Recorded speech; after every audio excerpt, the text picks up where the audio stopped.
Nama gua Kavin. Nah, hari ini gua mau share ke kalian itu tentang kolam ikan koi dengan pakai top filter. Ya, jadi kalau biasanya itu kolam koi kan pakai filter dari batu kan. Nah, di samping.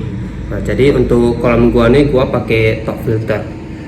Nah, jadi untuk pembangunan kolam koi ini sebenarnya udah dari awal bulan Juli kan, baru selesai itu di bulan Agustus 2 bulan ya. Kemarin itu gua sempat nemuin itu beberapa kendala seperti bocor dan lain lah, hujan, baru dicat udah hujan, proses itu terus berulang, akhirnya itu sampai memakan waktu itu 2 bulan baru selesai, termasuk pengisian air dan pengurasan.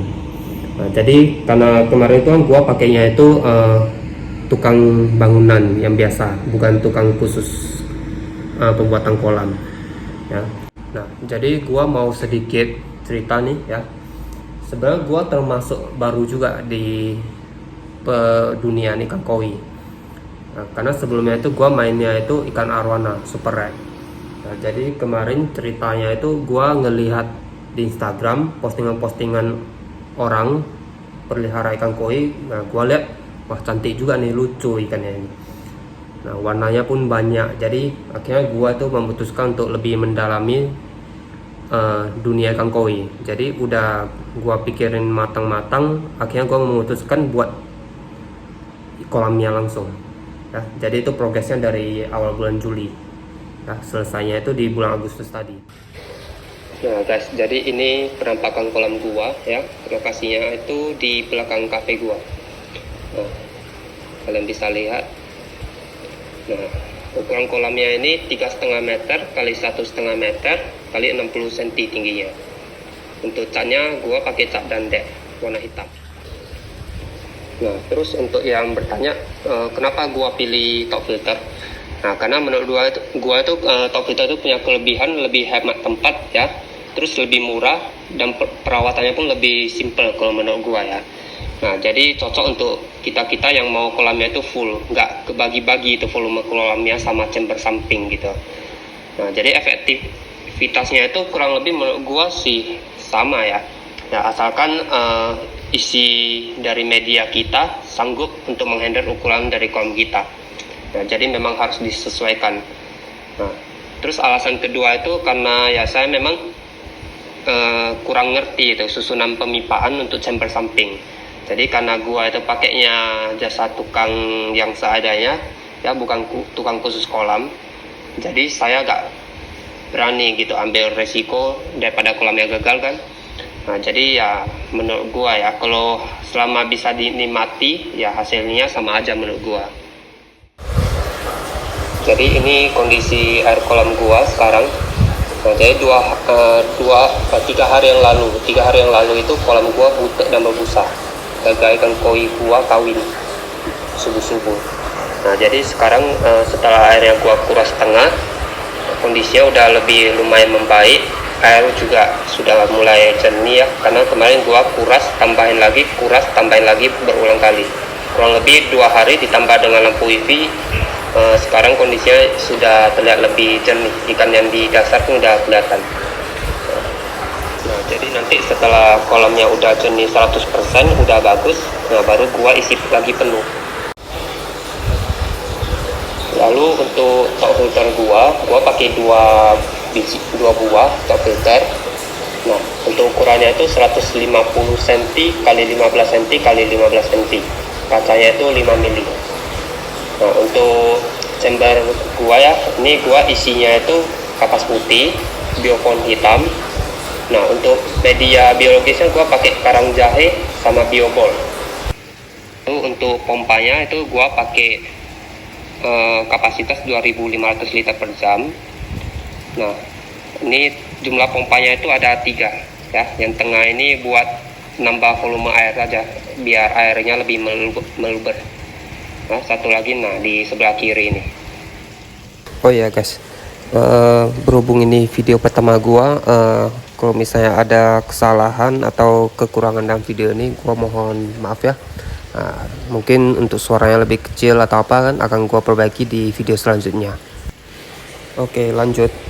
Nah, karena posisi kolam gua itu di outdoor, jadi ini gua pakein plastik UV di atasnya, sama gua tambahin lagi paranet warna hitam. Nah, dia tujuannya itu biar untuk terhindar dari jatuh air hujan, biar gak ribet kan. Nah, tapi tetap gua pakai plastik UV biar cahaya tetap masuk, cahaya matahari. Jadi bagus untuk ikan dan untuk kolamnya juga.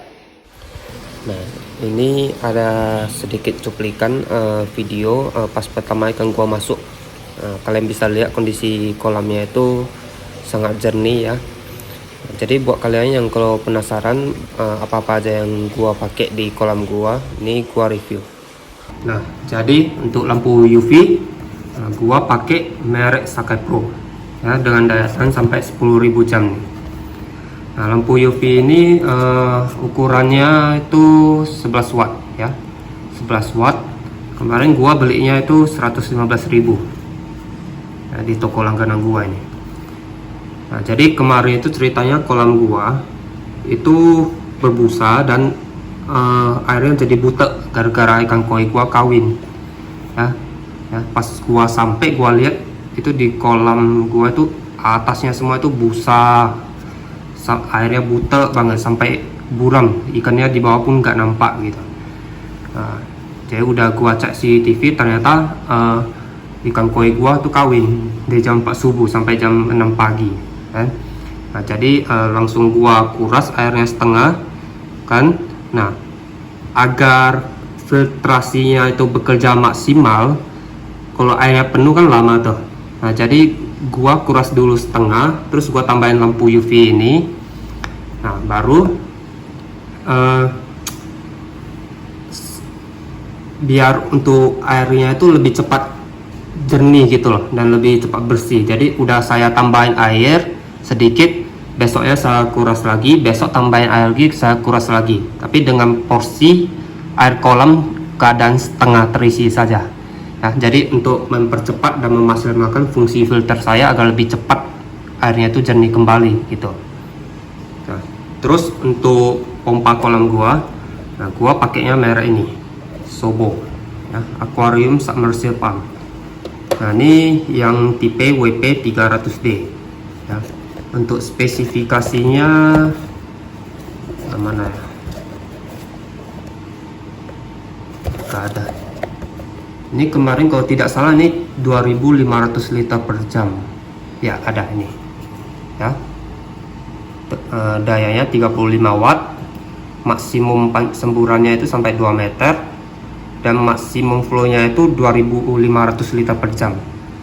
Nah, jadi gua pakai ini 2 biji, satu di sudut kiri filter yang kiri, satu lagi di sudut kanan filter gua yang kanan, karena kan gua pakai 2 filter tuh, 2 top filter. Nah, terus kalau untuk menambah daya semburan dari waterfallnya itu, karena kan kalau pakai ini 2 aja, kemarin ternyata gua salah perhitungan, jadi airnya itu kurang meluber, jadi pancurannya itu gak rata dan kurang bagus. Nah, jadi terakhir gua tambahin lagi pakai ini merek Sakai Pro Submersible Pump. Nah, ini yang tipe AA104. Nah, ini kemarin gua beli ini dayanya 40 watt ya, semburannya 2,2 meter. Nah, outputnya sama 2500 liter per jam juga ya. Jadi ini ditotalin 3 ya, 2 yang ini, 1 yang Sakai Pro, itu totalnya udah 7500. Nah, dan gua rasa itu udah cukup lah untuk ngehandle kolam gua dengan 2 top filter itu ya. Nah, terus sebagai tambahan gua juga tambahin aerator ya di kolam gua, pakai merek Amara. Ini tipenya BS410 ya. Ini lubang outputnya ini 2 ya. Jadi gua tuh pakai 2 selang aerator, disambungin pakai sambungan T. Nah, pakai satu kabel, satu pipa ya, satu pipa aerator itu Nah, sambungin ke batu aeratornya itu. Nah, jadi tujuannya untuk menambah jumlah kadar oksigen di dalam kolam. Karena kan kalau hanya mengandalkan jatuh air dari waterfallnya itu, gua rasa masih belum cukup. Karena kan ukuran kolamnya itu lumayan besar. Nah, jadi gua tambahin lagi aerator ini biar lebih aman aja lah gitu. Oke guys, demikian video pertama gua tentang kolam koi gua. Nah, jika ada kesalahan mohon dimaklumi, dan jika kalian punya kritik dan saran tolong tulis di kolom komentar ya. Nah, jadi untuk kedepannya akan gua perbaiki apa-apa aja yang kurang dalam video ini. Thank you guys.